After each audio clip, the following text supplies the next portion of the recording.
Hallelujah.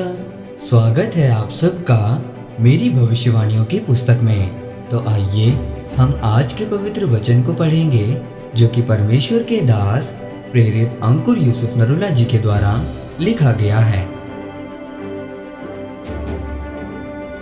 परमेश्वर और आदम की कहानी। जैसा कि उत्पत्ति की पुस्तक अध्याय 3 उसकी 9 आयत में लिखा है, तब यहोवा परमेश्वर ने पुकार कर आदम से पूछा, तू कहाँ है?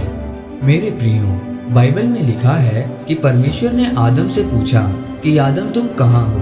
आदम ने बताया कि परमेश्वर, मैं तेरी आवाज सुनकर डर गया था क्योंकि मैं नंगा था, इसलिए मैं छिप गया था। अगर आप ध्यान से बाइबल पढ़ें तो पहले हव्वा ने फल खाया था, पर जब परमेश्वर अदन की वाटिका में उनसे मिलने को आए तो उन्होंने आदम से पूछा, क्योंकि परमेश्वर ने आदम को ही बोला था कि तुझे ये फल नहीं खाना है, उसने हव्वा को नहीं बोला था।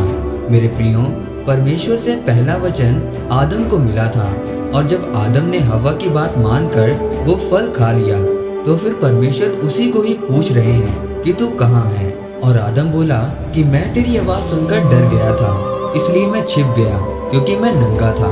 परमेश्वर ने कहा, किसने तुझे बताया कि तू नंगा है?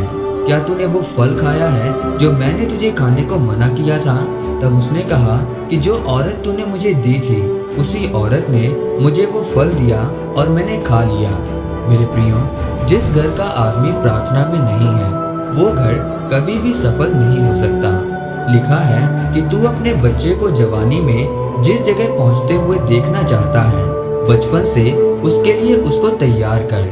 लेकिन जिस घर का आदमी प्रार्थना में नहीं है उसको ये नहीं पता कि उसके बच्चे के दोस्त कौन हैं, वो किन लोगों के साथ संगति रखता है। तो जब वो बड़ा हो जाएगा तब शराब पिएगा और फिर आप उसे बदल नहीं पाओगे।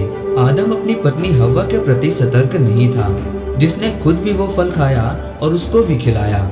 जब आप अपने घर के प्रति सतर्क नहीं होते तो शैतान आपके घर में काम करता है।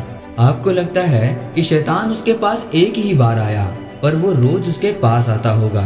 इसीलिए एक दिन ऐसा आया जब उसने औरत को भरमा दिया। परमेश्वर ने आपको जीतने के लिए बुलाया है, लेकिन अगर आप परमेश्वर और उसके काम को प्रथम स्थान नहीं देते हैं तब आप परमेश्वर से वो आशीष नहीं ले सकते जो वो आपको देना चाहते हैं। जिस प्रकार आदम ने परमेश्वर की बात को नहीं माना, तब उसने अपने जीवन से परमेश्वर की हजूरी को गंवा दिया और उसके पास से सब कुछ चला गया। अगर आपके जीवन में परमेश्वर की हजूरी नहीं रहेगी तो शैतान आपके जीवन में काम करेगा। अगर आप चाहते हैं कि आपके जीवन में वो ना हो जो परमेश्वर को पसंद नहीं, तो अपने जीवन में हमेशा परमेश्वर की हजूरी को बना कर रखें, उसे कभी भी ना गंवाएं। जिस तरह हम बाइबल में देखते हैं कि अय्यूब ने अपनी परीक्षाओं के समय में भी परमेश्वर की हजूरी को नहीं गंवाया और परमेश्वर के वचन पर स्थिर अड़ा और खड़ा रहा। उसकी संपत्ति, बच्चे, पशु सब कुछ चले जाने के बाद भी उसने परमेश्वर पर दोष नहीं लगाया, बल्कि उसके नाम को धन्य कहा। और यही कारण है कि परमेश्वर ने उसे दुगना आशीषित किया। उसी तरह से आपको भी परमेश्वर की हजूरी में चलना है। इसीलिए मेरे प्रियो, जो परमेश्वर के वचन में लिखा है उसी के अनुसार चलो। परमेश्वर की हजूरी से हमेशा प्यार करो। जब आप ऐसा करेंगे तब परमेश्वर आपसे बात करेंगे और आपको अपनी महिमा के लिए इस्तेमाल करने पाएंगे। आमीन।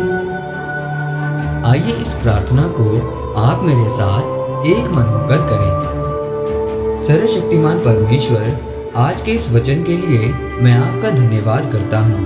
परमेश्वर, मैं ये प्रार्थना करता हूँ कि आपकी हजूरी मेरे जीवन में हमेशा रहे और मैं आपकी आवाज को सुनकर आपके पीछे चलूं, प्रभु यीशु मसीह के नाम में। आमीन। परमेश्वर आप सबको आज के वचन के ऊपर मनन करने के द्वारा आशीषित करे। आमीन।